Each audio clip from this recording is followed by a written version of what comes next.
നമസ്കാരം, മെട്രോ വാർത്തയിലേക്ക് സ്വാഗതം. ഞാൻ ദയ. തുലച്ചു കളഞ്ഞത് ലക്ഷങ്ങൾ. നെയ്യാറ്റിൻകര ഗ്രാമസഭയുടെ മാലിന്യ സംസ്കരണ പ്ലാന്റ് നോക്കുകുത്തി. നെയ്യാറ്റിൻകര നഗരസഭ സ്വന്തമായി ഒരു അറവു മാലിന്യ സംസ്കരണ പ്ലാന്റ് സ്ഥാപിച്ചിട്ട് 15 വർഷം. ഇതിന്റെ പേരിൽ പലതവണകളായി വേസ്റ്റാക്കിയത് ലക്ഷങ്ങൾ. എന്നാൽ മാലിന്യ സംസ്കരണ പ്ലാന്റ് പ്രവർത്തനം നിലച്ചിട്ട് 4 വർഷം.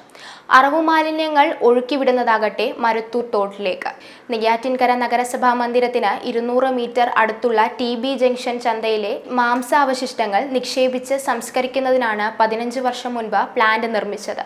മാർക്കറ്റിലെ മത്സ്യാവശിഷ്ടങ്ങൾ നിക്ഷേപിക്കാൻ ഒരു ഇടം കണ്ടെത്തുക, അറവുശാലയിലെ മാലിന്യങ്ങൾ നിക്ഷേപിക്കുക എന്നീ ഉദ്ദേശത്തോടെയാണ് പ്ലാന്റ് സ്ഥാപിച്ചത്. അറവു മാലിന്യങ്ങളും മത്സ്യാവശിഷ്ടങ്ങളും സംസ്കരണ പ്ലാന്റിന്റെ ഇൻപുട്ടായി പരിഗണിച്ചിരുന്നു. ഇതിനെ ഊർജ്ജമാക്കി ജനറേറ്റർ പ്രവർത്തിപ്പിക്കുകയും അതിലൂടെ ഉൽപ്പാദിപ്പിക്കുന്ന വൈദ്യുതി ഉപയോഗിച്ച് മാർക്കറ്റ് പ്രകാശപൂരിതമാക്കാനായിരുന്നു ഉദ്ദേശം.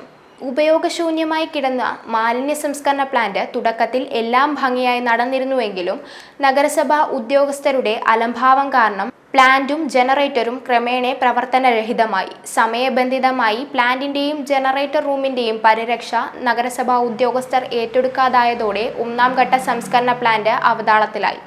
2019 വീണ്ടും 5 ലക്ഷം രൂപ ചിലവാക്കി പുതിയ പ്ലാന്റ് നിർമ്മിച്ചു. എന്നാൽ സംസ്കരണ പ്ലാന്റിന്റെ മുകളിൽ ഒരു ടാപ്പ് ഘടിപ്പിച്ചതല്ലാതെ മറ്റൊന്നും സംഭവിച്ചില്ല. ചന്തയിലെ മാലിന്യങ്ങൾ ഇപ്പോഴും ഓടയിലേക്ക് ഒഴുക്കി വിടുകയാണെന്ന് പ്രദേശവാസികളുടെ പരാതി.